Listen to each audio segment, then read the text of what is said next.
G'day, Mel. Hey mate. How are you? Oh, look, I'm a little bit stressed. I'll be honest with you. How are you? Yeah, well, I'm the same.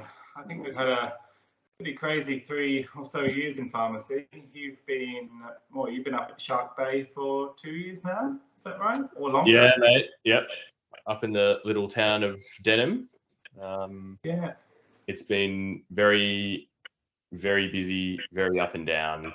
Lots of new things that we've had to implement, and you know the story.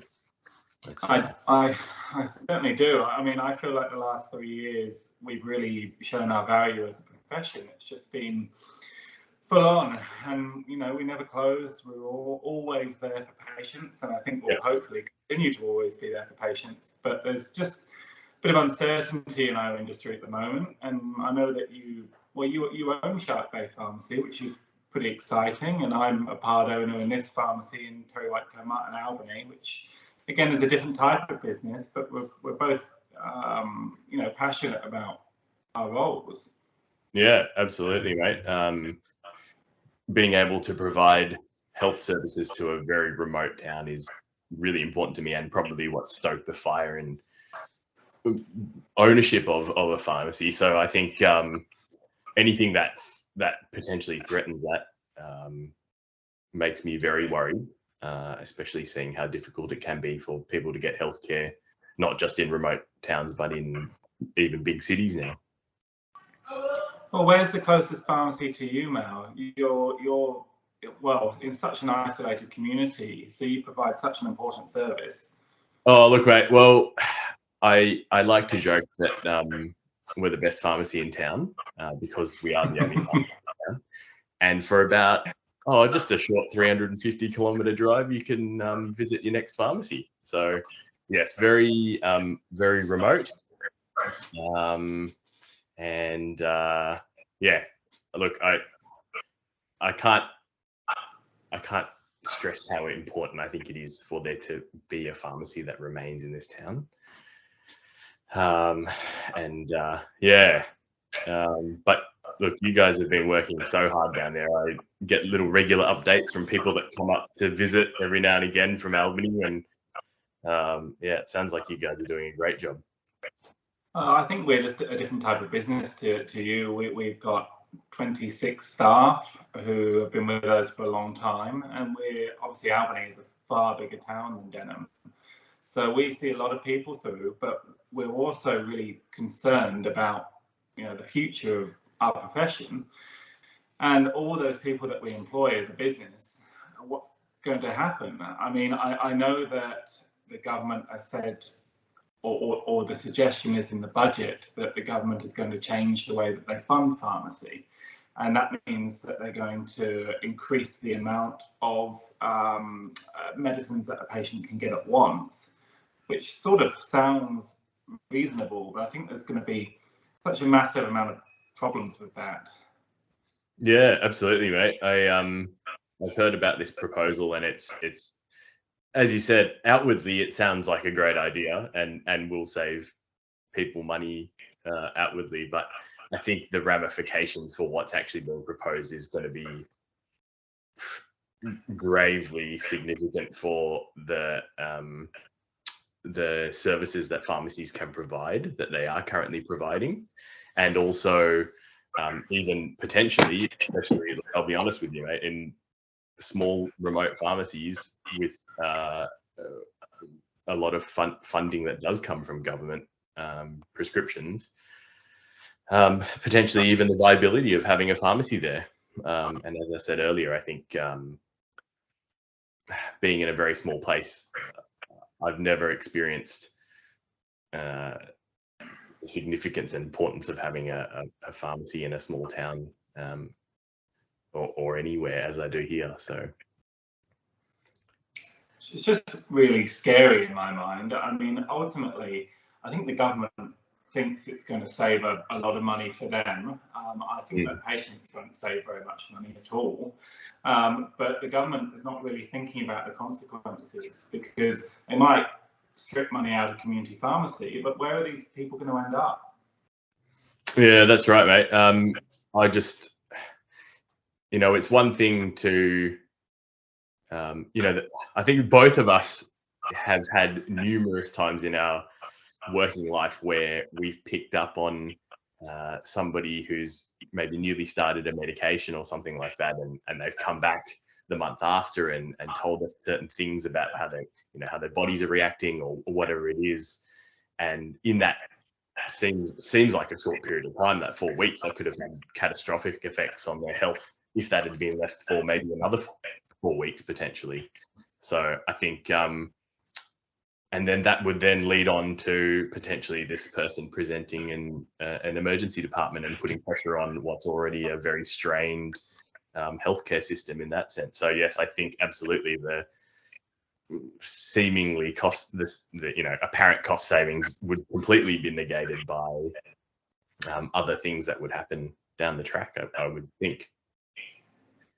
I don't know how you feel in Shark Bay, Mel, but we find in Albany that in Western Australia, we're sort of the last mile for medicine deliveries, and that on my shelves at the moment and in my robot, there's so many things I can't access. And every day I've got to tell people that I just don't have the medicine that they need. And I feel terrible about it. And I think that ultimately this problem can only get worse because there's not enough medicine at the moment, let alone if we start giving people 2 months of all medicines at once, which the government is proposing. It's just going to be, ultimately patients are going to be sent away from pharmacies all the time because we just don't have the stock. Yeah, absolutely. And it's a conversation that I'm sure you're having every day, and not just for, a moisturizing cream or something. This is literally people's diabetic medication, their heart medication, things that are life-saving medications that we constantly have to make changes to, or just to make sure that they can last another month. There's, in my mind, I don't see any way that this could, 60-day supply of medication could improve that situation, and it has to make it worse, and it's already bad. So I just think it's a bit of a diabolical idea, to be honest. I completely agree with you, and I also worry about, we see so much waste in our pharmacy through patients changing medicines or bringing them back, or hoarding or stockpiling of medicines at home. And occasionally, people might pass away and their family brings in so much medicine that gets wasted and then incinerated. And I think it's so sad that essentially the more medicines we give our patients, or the more they can collect, means that there has to be more waste in the system as well. Yeah, and not only more waste, you think about the fact that there is this massive stockpile of medication sitting in somebody's house. Surely the chances of overdose and medication misadventure increases when you suddenly have 2-3 boxes of the same thing and you're not sure whether you've taken one and you take another one. It's I think that's an even scarier proposition, I think, is, what happens if a child gets into them or something like that.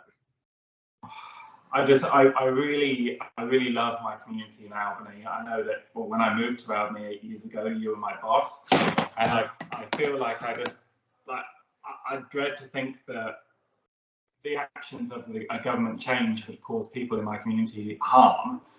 And I worry about that, in the sense that every person that comes through our doors every day, we could be putting them at risk, and we can be putting the community at risk if we don't have the medicines, or they're a patient who's at risk of medication stockpiling, or what we call medication misadventure, which when something goes wrong just because it does. And I know that I don't know about you up there, but we have a lot of patients on Webster packs and medication packing, which is a really good thing. But those patients, if this goes through, those patients, who are probably our most vulnerable patients in many senses, they're going to have to pay more for those packs, and they'll probably end up paying more over the year because the government won't be subsidising them the same way, which is really worrying. Yeah, absolutely. And I think the government is touting this as a benefit for the cost of living crisis.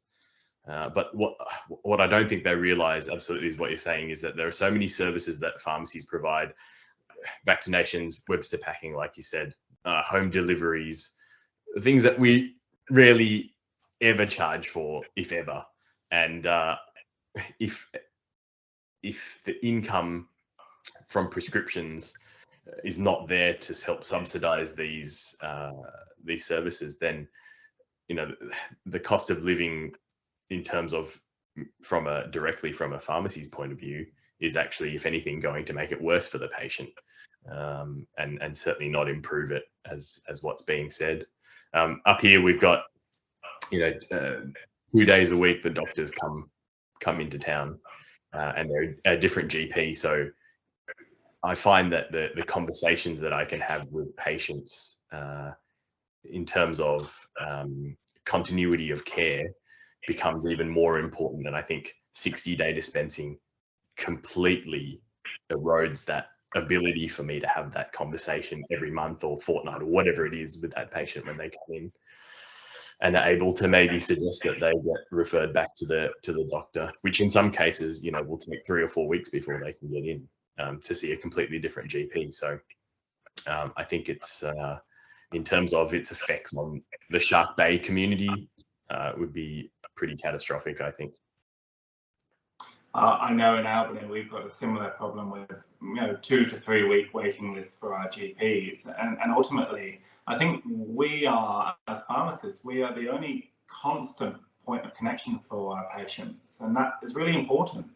And I think that a lot of value to having a really good relationship with your community pharmacy, as I know that your patients would, and I know that many of ours do as well. And it's just that is going to be eroded, which really is really scary. Yeah, absolutely, mate. And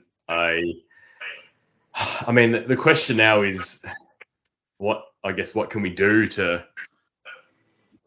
change this situation, or change this potential situation, I think.